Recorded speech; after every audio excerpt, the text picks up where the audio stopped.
mardi soir, à Kinshasa, à Lubumbashi, à Bukavu, à Goma, le franc congolais pèse le même poids qu'hier. Les routes portent les mêmes nids de poules et nos enfants posent les mêmes questions sur demain. Bonsoir à chacune et à chacun d'entre vous.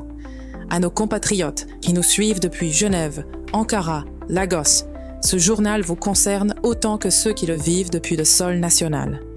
Bienvenue à Inside News RDC. Ce soir, Inside News RDC vous propose une édition exceptionnelle, l'édition des 4 fronts, parce que 4 dossiers majeurs ont convergé en une seule journée et qu'aucun d'entre eux ne pouvait attendre la fin de la semaine. 4 fronts ouverts, simultanément pour notre nation. Un front diplomatique à Kampala, où notre président serre la main d'un homme qui gouverne depuis 40 ans. Un front économique avec 6 accords signés, dont les chiffres impressionnent autant qu'ils interrogent. Un front militaire au sud Kivu, où nos soldats réoccupent des positions que le M23 a bien voulu leur laisser. Et un front judiciaire à Kinshasa, où le gouvernement brandit la loi contre des internautes, pendant que le dossier souminois dort dans un tiroir. 4 fronts, 4 vérités, 4 questions que la nation se pose ce soir sans oser les formuler à voix haute. Alors posons-les ensemble et commençons par celle-ci. Quand un président congolais assiste à l'investiture d'un chef d'État qui règne depuis 1986, que célèbre-t-il exactement? Un partenariat ou une longévité? Adriana nous rejoint pour ouvrir ce premier dossier. Ce soir, notre premier dossier nous emmène à Entebbe, puis à Kampala.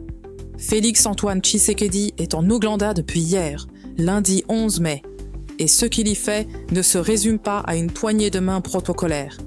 Il signe des accords, il assiste à une investiture, il consolide un axe régional dans un moment où Kinshasa a besoin d'alliés. Mais l'allié en question porte un bilan de 40 ans que personne dans la région ne peut ignorer. Adriana, ce dossier est le tien. Nos auditeurs t'écoutent. Bonsoir à toutes et à tous.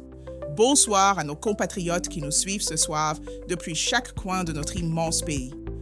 Félix-Antoine Tshisekedi a atterri à Entebbe ce lundi 11 mai 2026, répondant à l'invitation personnelle de Yoweri Kaguta Museveni. La visite de 48 heures s'est articulée en 2 temps.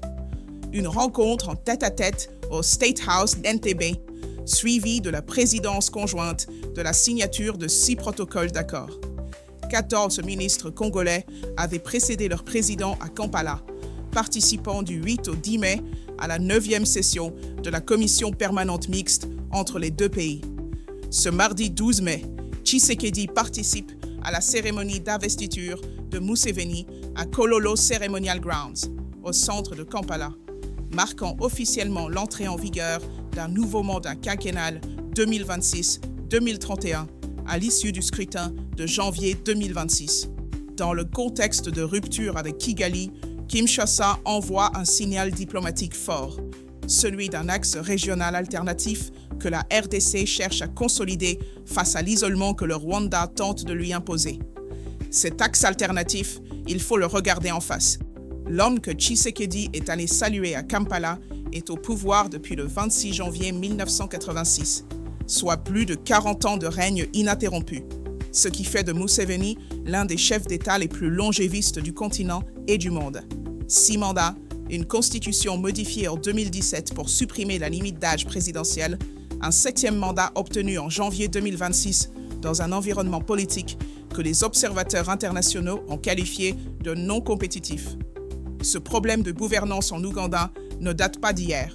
Il traverse plusieurs décennies et il est antérieur à la relation bilatérale actuelle. Ce qui est nouveau ce soir, c'est la nature du partenariat que Kinshasa choisit de construire avec ce régime et ce que ce choix produit ou ne produit pas.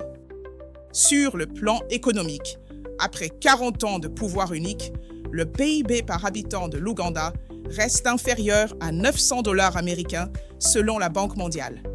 Plus de 40% de la population vit sous le seuil de pauvreté nationale. Le pays dispose pourtant de réserves pétrolières considérables dans le lac Albert, d'une économie agricole active et d'une position géographique stratégique au cœur de l'Afrique de l'Est. Mais la concentration du pouvoir, le clientélisme et l'absence d'alternance ont structurellement compromis la transformation économique que 4 décennies auraient dû produire. Et c'est ici que le partenariat congolo-ougandais exige un questionnement rigoureux. Sur le M23 d'abord, si le Rwanda porte la responsabilité principale et documentée du soutien à la rébellion de l'AFC M23, l'Ouganda n'est pas étranger à cette architecture d'instabilité. Lorsque le M23 s'est démantelé en 2013, une partie substantielle de ses combattants s'est réfugiée sur le territoire ougandais. Kampala disposait alors d'un levier décisif: empêcher la reconstitution du mouvement en contrôlant ses éléments sur son sol. Ce levier n'a pas été utilisé. Le M23 a pu se reconstruire, se réarmer et reprendre ses opérations. Plusieurs rapports du groupe d'experts des Nations Unies ont pointé le rôle de l'Ouganda comme base arrière logistique. Et le général Muhoozi Kainerugaba, fils de Museveni et chef des forces de défense du peuple ougandais, n'a pas hésité à formuler publiquement des commentaires hostiles à la politique intérieure congolaise. Des déclarations qui ont valu des convocations formelles du chargé d'affaires ougandais à Kinshasa par la ministre des Affaires étrangères, Thérèse Gaïkwamba Wagner. Sur les ADF ensuite, les forces démocratiques alliées sont un groupe armé d'origine ougandaise, fondé par des opposants islamistes à Museveni dans les années 1990, réfugiés dans les forêts congolaises du Nord Kivu et de l'Ituri. Depuis environ 4 ans, les FARDC et l'UPDF mènent des opérations conjointes à Beni et Lubero pour les neutraliser. Les ADF continuent de massacrer des civils, de brûler des villages, de déplacer des populations. Après 4 ans d'opérations conjointes avec l'une des armées les mieux équipées de la région, la question est factuelle. Où est l'efficacité? Sur l'or de l'Ituri, enfin, le paradoxe le plus troublant est économique. L'Ouganda a enregistré ces dernières années une explosion spectaculaire de ses exportations d'or. Une multiplication par un facteur que certaines estimations situent entre 10 et 40 selon les années de référence. L'Ouganda ne dispose pas de gisements aurifères suffisants pour justifier de tels volumes. Les enquêtes du groupe d'experts de l'ONU et de plusieurs organisations de recherche indépendantes ont établi que la majorité de cet or transite par Kampala en provenance de l'Ituri congolais. L'or congolais quitte l'Ituri, passe la frontière, se transforme en or ougandais et s'exporte légalement. Pendant ce temps, l'Ituri brûle. Il faut reconnaître une chose: la logique de Kinshasa a sa cohérence. Ouvrir un second front contre l'Ouganda alors que la guerre contre le Rwanda et le M23 n'est pas résolue serait une erreur stratégique. Maintenir Kampala dans un dialogue, même tendu, permet de limiter les dégâts et d'éviter un encerclement hostile. Mais cette logique a un coût invisible. En signant des accords avec un régime qui permet le pillage de l'or victorien, qui n'a pas empêché la reconstitution du M23, et dont le chef de l'armée insulte publiquement la souveraineté congolaise, Kinshasa envoie un signal implicite, celui que les agissements de Kampala sont absorbables dans le coût de partenariat. Ce calcul peut se comprendre stratégiquement. Il ne peut pas se justifier devant les populations de l'Ituri, de Beni et du Nord Kivu qui en payent le prix humain. La nation entière, du marché de Kinshasa aux amphithéâtres de Lubumbashi, mérite de savoir ce que ce partenariat produit réellement au-delà des sourires de Kololo. Merci Adriana. Ce que nos auditeurs retiennent ce soir, c'est qu'un partenariat se mesure à ses résultats, pas à ses cérémonies. Et justement, puisque des résultats il y en a eu sur papier à Kampala, 6 accords ont été signés, avec des chiffres ambitieux. Denise nous rejoint pour décortiquer ce que ces engagements contiennent et ce qu'ils promettent. Denise, pendant que les présidents se serraient la main à Entebbe, 14 ministres congolais travaillaient depuis 3 jours à Kampala sur le contenu concret de ce partenariat. 6 protocoles d'accord en sont sortis. Des chiffres circulent, des objectifs sont annoncés. Nos auditeurs ont besoin de comprendre ce qui a été signé et surtout ce que cela vaut. Ce dossier est entre tes mains. Bonsoir à toutes et à tous. Bonsoir à la nation qui nous écoute ce soir. Avant que les deux chefs d'État n'apposent leur autorité sur les textes ce lundi 11 mai, c'est une mécanique diplomatique de 3 jours qui a produit les résultats. Du vendredi 8 au dimanche 10 mai 2026, 14 ministres congolais et leurs homologues ougandais ont travaillé à Kampala dans le cadre de la 9e session de la commission permanente mixte RDC-Ouganda, coprésidée côté congolais par la ministre d'État aux Affaires étrangères, Thérèse Kayikwamba-Wagner, et côté ougandais par le chef de la diplomatie, Gégé Odongo. L'instruction commune était explicite: dépasser la logique des accords symboliques et produire des résultats concrets capables d'améliorer réellement les conditions de vie des populations. Les 6 mémorandums d'entente signés couvrent 3 axes stratégiques. Sur l'axe sécuritaire et technique, un accord sur les installations de recherche et de sauvetage, le SAR, encadre l'utilisation interétatique des ressources de recherche et de sauvetage en temps de paix, notamment dans l'aviation civile, sur un espace aérien partagé d'une frontière de plus de 800 km. Sur l'axe commercial et économique, 2 accords structurants. Le premier, un mémorandum sur le renforcement du commerce, pose le cadre bilatéral d'intensification des échanges, avec l'objectif chiffré de porter le volume commercial de 800 millions de dollars actuels à 1,5 milliard de dollars d'ici 2028, soit un doublement en moins de 3 ans. Le second, un mémorandum entre l'UFEZEDA, l'autorité des zones franches ougandaises, et l'ANAPEX congolaise, cible la promotion et la coordination des exportations entre les 2 pays, avec une logique de complémentarité entre les zones franches ougandaises et les capacités exportatrices congolaises. Sur l'axe infrastructurel et numérique, 3 accords complètent l'architecture. Un mémorandum sur les technologies de l'information et de la communication pour le développement des infrastructures numériques partagées, dans une région où la connectivité reste un frein majeur au commerce transfrontalier.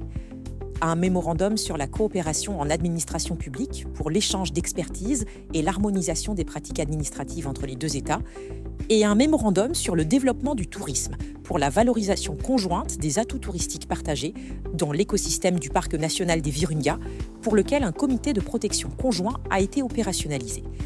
Ce contexte diplomatique ne s'arrête pas aux 6 protocoles.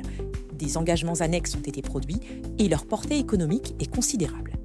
Sur les infrastructures frontalières, les 2 gouvernements ont convenu de la mise en place de postes frontaliers à guichet unique entre Busanza en Ouganda et Bunagana en rez-de-chaussée, ainsi qu'entre Mpondwe en Ouganda et Kasindi en rez-de-chaussée. Ces 2 corridors sont stratégiques. Bunagana-Busanza est le principal point de passage commercial au Nord Kivu vers l'Ouganda. Kasimbi-Mpondwe dessert l'axe Beni-Butembo. Sur l'énergie, une feuille de route conjointe a été adoptée pour le projet hydroélectrique de Ruzizi 3 et l'interconnexion électrique avec la ville de Goma, un projet attendu depuis des années dans une ville qui souffre d'un déficit énergétique chronique. Sur les minerais, l'engagement le plus sensible est la mise en place d'un mécanisme de certification des minerais exempt de conflit, qui, s'il est appliqué, constituerait une avancée réelle dans le contexte du pillage documenté de l'or itourien via le territoire ougandais. Il faut enregistrer avec précision ce que les responsables ougandais déclarent autour de ces accords. Le président Museveni, dans un message publié sur son compte X le 11 mai, affirme que les gouvernements africains ne devraient pas imposer aux citoyens des obstacles inutiles au commerce et à la libre circulation, et que ces accords constituent une avancée dans la bonne direction. Une formule intégrationniste calibrée qui s'accommode aisément, dans la pratique, d'une frontière perméable aux flux illicites. Le ministre d'État aux Affaires régionales, John Mulimba, insiste pour sa part sur le lien entre développement et sécurité, déclarant qu'il ne faut pas seulement venir échanger et signer des mémorandums, mais discuter des questions qui affectent les communautés et les citoyens ordinaires. Regardons maintenant cet objectif de 1,5 milliard de dollars d'ici 2028. Le volume actuel est estimé à 800 millions de dollars, un chiffre qui inclut une part non négligeable de commerce informel et transfrontalier non entièrement traçable. Doubler ce volume en moins de 3 ans nécessiterait une transformation réelle des infrastructures de passage, une simplification effective des procédures douanières et une stabilité sécuritaire durable dans l'Est congolais. Ces 3 conditions sont loin d'être réunies aujourd'hui. Le gouvernement congolais a raison de chercher à formaliser et à élargir les échanges commerciaux avec son voisin. C'est une démarche légitime et nécessaire. Mais la question que chaque commerçant de Kasindi, chaque transporteur de Bunagana, chaque famille de Bemi se pose ce soir est celle-ci. Ces accords changeront-ils quelque chose dans leur quotidien avant 2028 ? Ou resteront-ils, comme tant d'autres avant eux, des textes bien rédigés dans des classeurs bien rangés ? La réponse ne viendra pas de Kampala. Elle viendra du terrain. Tim Burley, je te rends la parole. Merci Denise. 6 accords, des milliards annoncés, des mécanismes promis. Nos auditeurs savent désormais ce qui a été signé et ce qui reste à prouver. Pendant que les stylos travaillaient à Kampala, les armes, elles, se repositionnaient au Sud Kivu. Carole nous rejoint pour un dossier qui touche directement à la chair de notre souveraineté.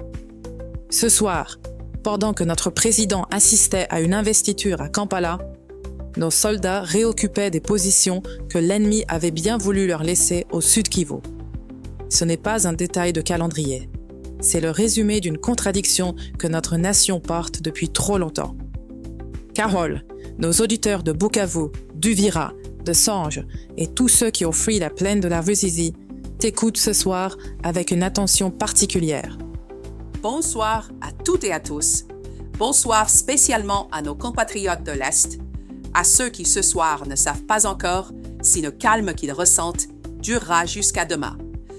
Les forces armées de la République démocratique du Congo sont de retour à Sange, Nyakabere et Luberizi, en territoire d'Uvira au Sud Kivu, ce lundi 11 mai 2026. Ce redéploiement intervient après que les rebelles de l'AFC M23 ont entamé depuis samedi 9 mai un retrait progressif de leur position dans la plaine de la Ruzizi, en direction de Kamanyola, dans le territoire de Walungu. Le porte-parole de l'armée au sud du Sud Kivu, le lieutenant Boyi Kalonji Hegan, confirme que les rebelles ont également quitté Mutarule, tout en précisant que les forces armées restent déterminées à continuer à protéger la population. L'administrateur du territoire d'Uvira, Jean de Dieu Mabiswa Selemani, indique que le mouvement a été remarquable depuis la veille, que les rebelles ont quitté Kabunambo, la cité de Sange, Nyakabere 1 et 2, Mutarule, Luberizi et Bwegera. Mais cette nuance est capitale. Même dans ce moment de retrait, le M23 maintient des positions stratégiques. À Lovunji, selon le sous-lieutenant Regan Bouyi, le M23 a barré la route à la population ce matin encore, l'empêchant de sortir de chez elle. Ce schéma de retrait-réoccupation ne date pas de ce qu'on fait.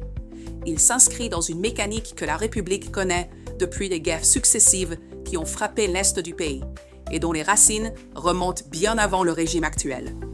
Ce qui est nouveau ce soir, c'est la régularité avec laquelle ce cycle se reproduit sans que la réponse stratégique évolue. Sur le terrain, la société civile observe avec un mélange d'espoir prudent et d'inquiétude persistante. Mapenzi Manieboa, président de la Synergie des sociétés civiles et mouvements citoyens d'Uvira, confirme que depuis lundi matin, ce sont les Wazalendo qui sont déjà présents dans la cité de Sange et dans plusieurs localités du territoire d'Uvira où étaient installés les rebelles du M23 AFC. Il note un climat d'espoir dans plusieurs villages de la plaine de la Ruzizi, où les populations recommencent progressivement leurs activités. Mais la même société civile appelle le gouvernement congolais à renforcer les efforts pour restaurer l'autorité de l'État dans les zones concernées et poursuivre les opérations visant à reprendre les autres entités encore sous contrôle du M23 AFC. Cette injonction, adressée publiquement aux autorités, dit une vérité que les communiqués cherchent à atténuer. Le retour des FARDC n'est pas le fruit d'une offensive victorieuse. C'est un repositionnement consécutif au départ volontaire de l'ennemi. La société civile d'Uvira appelle également les habitants à éviter les anciens sites militaires en raison des risques liés à la présence d'engins explosifs. Témoignage supplémentaire d'un territoire que l'armée nationale n'a pas reconquis par les armes. Le gouvernement a raison sur un point. Chaque localité reprise, même sans combat, est une localité où l'État peut rétablir une présence. Cela compte. Mais la question qui s'impose est celle-ci. Pourquoi les FARDC n'avancent-elles que lorsque le M23 recule? En janvier 2026, les FARDC avaient repris le contrôle d'Uvira après le retrait de l'AFC M23, sous pression américaine. En mars 2026, des affrontements avaient repris à Luvungi, brisant la trêve relative. Ce soir, en mai 2026, le même scénario se reproduit. Le M23 se repositionne vers Kamanyola et les FARDC, accompagnés des Wazalendo, réoccupent les localités évacuées. Il n'y a aucune communication officielle, ni de Kinshasa, ni de l'AFC M23, sur les raisons exactes de ce repositionnement. Cette absence n'est pas un oubli administratif. Elle est le reflet d'une réalité. L'armée congolaise ne reprend pas un territoire. Elle l'hérite temporairement lorsque le M23 consent à l'abandonner.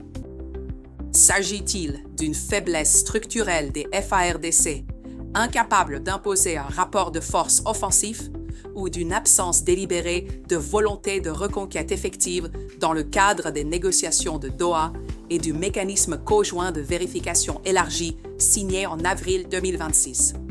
Les deux hypothèses sont troublantes. Si c'est une faiblesse militaire, alors des années d'investissement, de réformes proclamées et de soutiens internationaux n'ont produit aucun changement sur le terrain.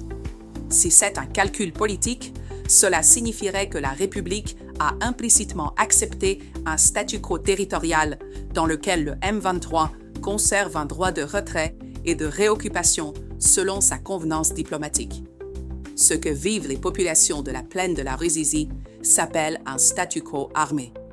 Et le statu quo dans un conflit n'est jamais neutre. Il a un coût humain, économique et psychologique. Le trafic Bukavu-Uvira est coupé depuis ce lundi.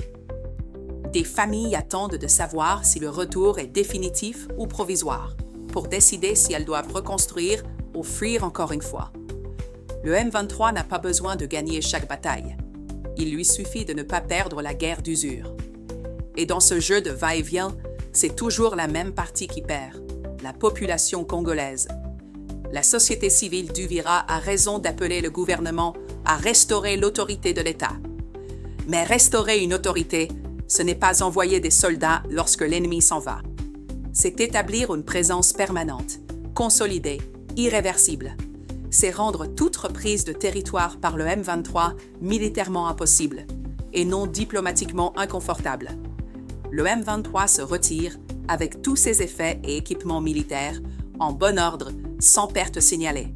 Il se repositionne à Kamanyola comme on repositionne des pièces sur un échiquier. Notre nation ne peut pas se permettre indéfiniment de reprendre ce que l'ennemi consent à lui rendre. Elle doit conquérir ce qui lui appartient. Kimberly, je te rends la parole. Merci, Carole. Nos compatriotes de l'Est entendent ce soir une vérité qu'ils vivent dans leur chair depuis des mois. Le va-et-vient n'est pas une stratégie, c'est une blessure ouverte. Et puisque nous parlons de blessure, il en est une autre, plus discrète, mais tout aussi révélatrice, qui s'ouvre ce soir à Kinshasa même.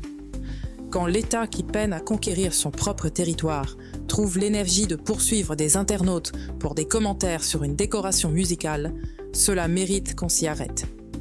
Ce dernier dossier majeur de notre édition spéciale, chers auditeurs, je le porte moi-même ce soir, parce qu'il touche à quelque chose qui nous concerne tous, le droit de parler, le droit de critiquer, et la façon dont notre État choisit de répondre à cette parole. Avant de parler de Tshisekedi, il faut parler de Souminois. Le 25 avril 2026, il y a exactement 17 jours, le gouvernement de la République annonçait avec fermeté avoir saisi la justice pour identifier et poursuivre les auteurs de propos jugés injurieux et diffamatoires visant la première ministre Judith Suminwa-Tuluka. Le communiqué du ministère de la Communication était catégorique. Les autorités judiciaires et les services compétents avaient été mandatés pour constater les faits, identifier les auteurs, co-auteurs, complices, commanditaires et relais, y compris ceux agissant dans l'anonymat depuis l'étranger ou au moyen de dispositifs numériques dissimulés. Résultat ce soir, silence total. Plus de 2 semaines après cette annonce, aucune interpellation n'a été rendue publique, aucune avancée judiciaire n'a été communiquée, aucune audience n'a été annoncée. Le dossier Souminois a produit un communiqué et c'est tout. C'est dans ce contexte précis que le ministre de la Justice, Guillaume Ngefa, ordonne, ce lundi 11 mai 2026, de nouvelles poursuites. Cette fois, la cible n'est plus la première ministre. C'est le président de la République lui-même. Après que certains internautes, se réclamant fans de l'artiste Ferregola, ont réagi avec véhémence à la décision de Tshisekedi de décorer son concurrent Fally Ipupa lors de sa conférence de presse du 6 mai. Ce problème de l'utilisation sélective de l'appareil judiciaire ne date pas de ce régime. Il traverse l'histoire politique congolaise depuis plusieurs décennies et sous des régimes successifs. Ce qui est nouveau ce soir, c'est la fréquence et la lisibilité du mécanisme. L'arsenal juridique existe. L'imputation dommageable, prévue à l'article 74 du Code pénal, livre 2, punit de 8 jours à 1 an de servitude pénale et d'une amende le fait d'attribuer publiquement à une personne un fait précis de nature à porter atteinte à son honneur. L'injure publique, à l'article 75, sanctionne l'expression outrageante sans allégation factuelle, de 8 jours à 2 mois.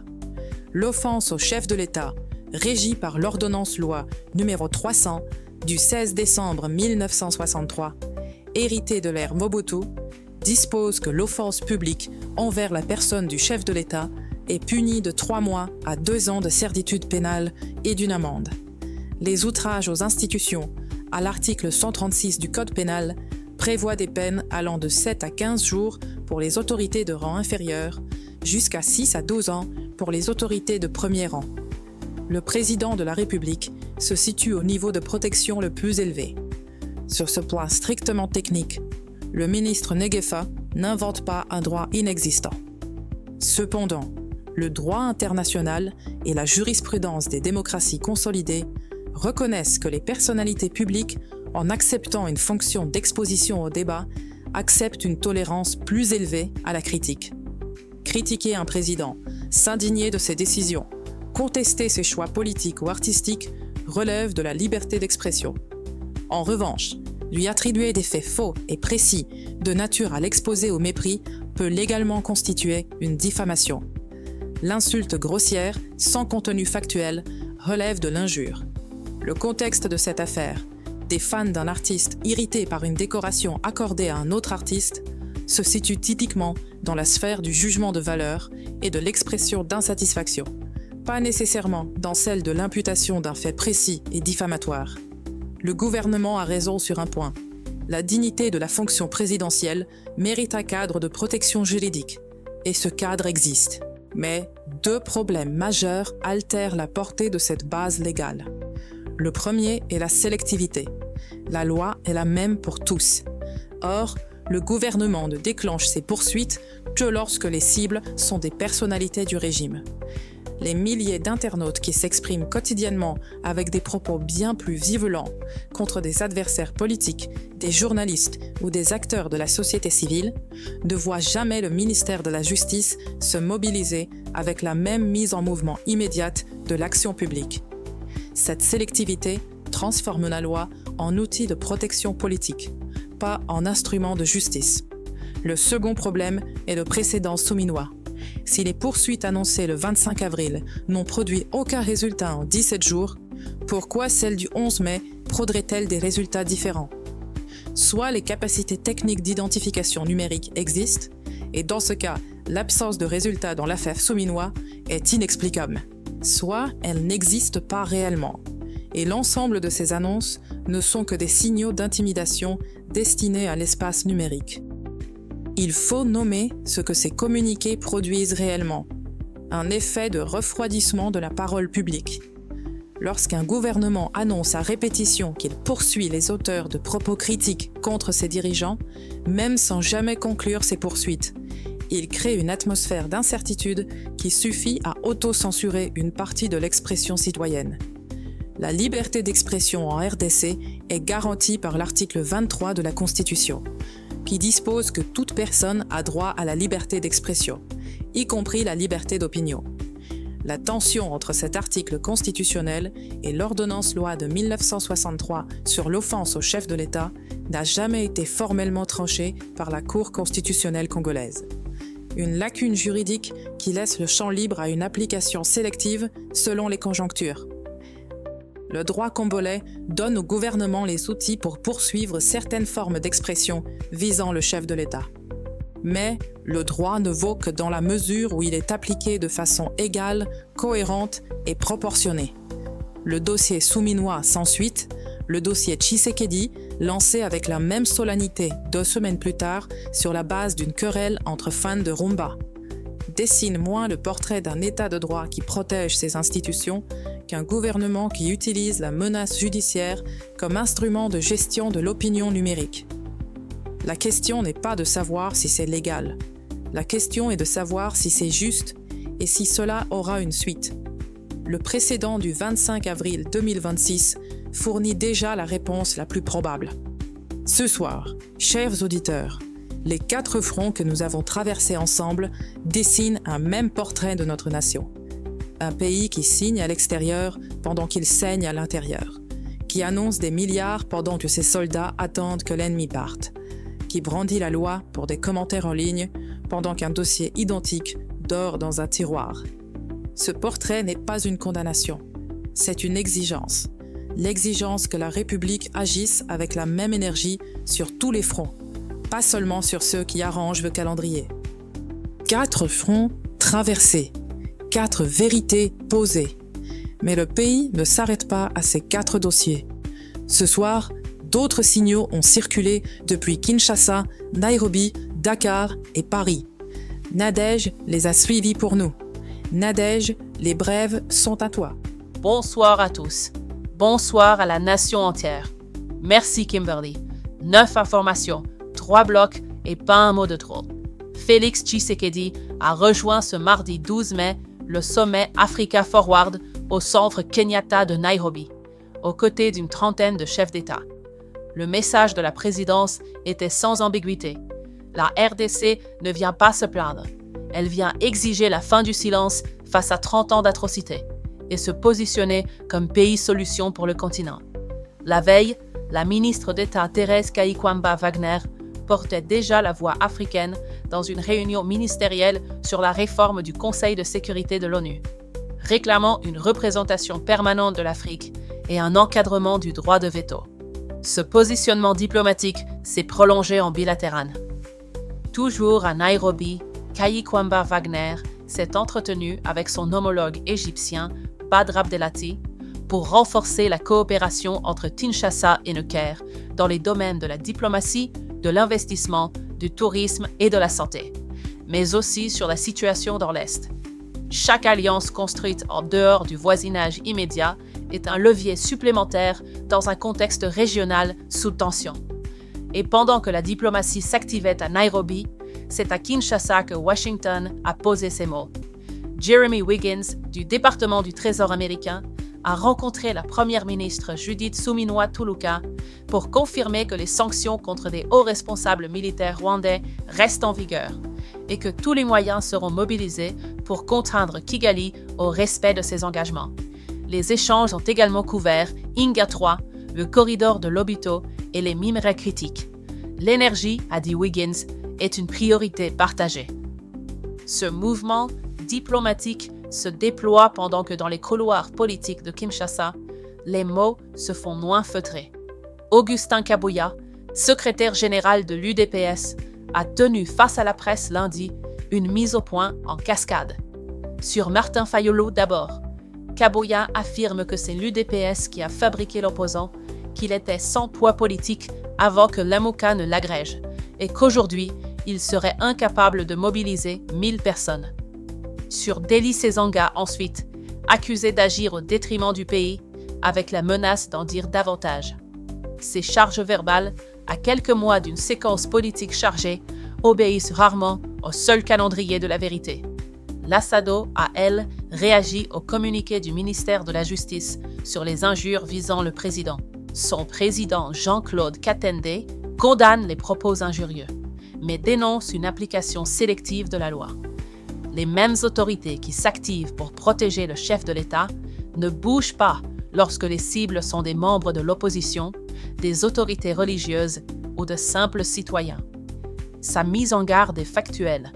Une nation où la loi s'applique selon les personnes glisse vers une zone dangereuse. L'Assemblée nationale, elle, a voté. Lundi, 365 élus présents, 365 voix pour.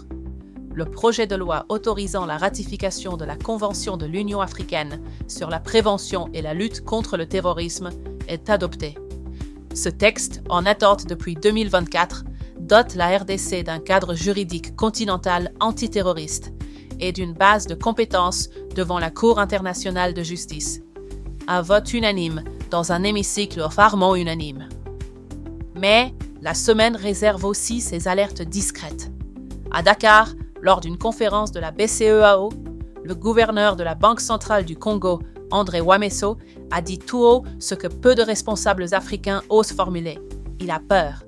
Peur de ce que les nouvelles générations de cyberattaques assistées par l'intelligence artificielle peuvent infliger à un système financier dont la fonction de responsable de la sécurité informatique n'existait pas avant août 2025. Pendant ce temps, 3 millions de Congolais investissent déjà dans des crypto-monnaies sans cadre réglementaire. Le coût moyen d'une cyberattaque sophistiquée est tombé à moins d'$1. Cette fragilité numérique s'ajoute à une fragilité structurelle que la Banque mondiale documente dans son dernier rapport sur la RDC.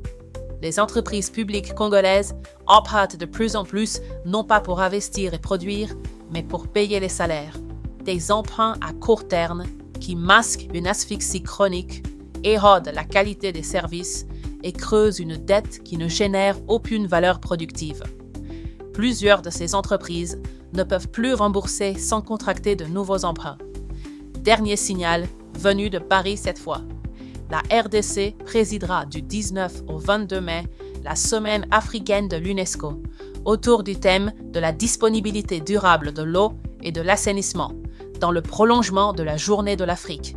Cette présidence engage la crédibilité institutionnelle du pays sur une scène multilatérale qui touche à l'éducation, aux sciences et à la résilience climatique. Un rendez-vous qui exige une coordination nationale à la hauteur du rôle confié. Ce mardi 12 mai 2026, notre édition des 4 fronts a traversé des territoires que notre nation ne peut pas se permettre d'ignorer.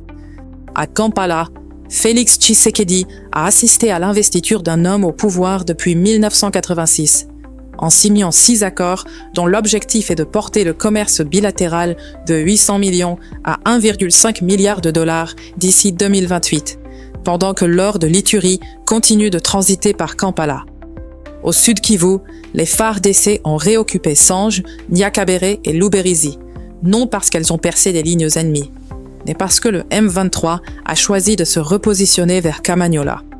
À Kinshasa, le ministère de la Justice a annoncé des poursuites pour des commentaires liés à une décoration musicale. 2 semaines après avoir annoncé les mêmes poursuites pour le dossier souminois, sans suite connue à ce jour. Et André Wameso, à Dakar, a dit qu'il a peur. Ce n'est pas rien, quand c'est le gouverneur de la Banque centrale qui l'avoue à voix haute. La pensée de ce soir appartient à l'écrivain sénégalais Cheikh Hamidou Kane, qui écrivait dans L'Aventure ambiguë. Nous n'avons pas eu la même histoire, nous n'avons pas eu les mêmes maîtres, mais nous avons la même exigence. Cette exigence, c'est celle d'une nation qui refuse d'accepter que la forme du partenariat remplace le fond de la souveraineté. Signer des accords est nécessaire, mais la signature ne vaut que si ce qu'elle protège est plus fort que ce qu'elle concède. Cette édition spéciale appelle naturellement notre dossier d'analyse consacré à l'onde rwandaise, qui examine en profondeur le rôle de Kampala dans la déstabilisation de l'Est et la chaîne de l'or iturien. Un dossier qui éclaire directement ce que nous avons traversé ce soir avec Adriana et Denise. Il est librement disponible sur notre canal YouTube Inside News RDC. Que Dieu protège la République démocratique du Congo. Que son souffle guide chaque décideur vers la lucidité et chaque citoyen vers la vigilance. Cette nation mérite les deux. C'était Kimberly pour Inside News RDC. Je vous souhaite une très bonne soirée et une très bonne continuation. N'oubliez jamais, les faits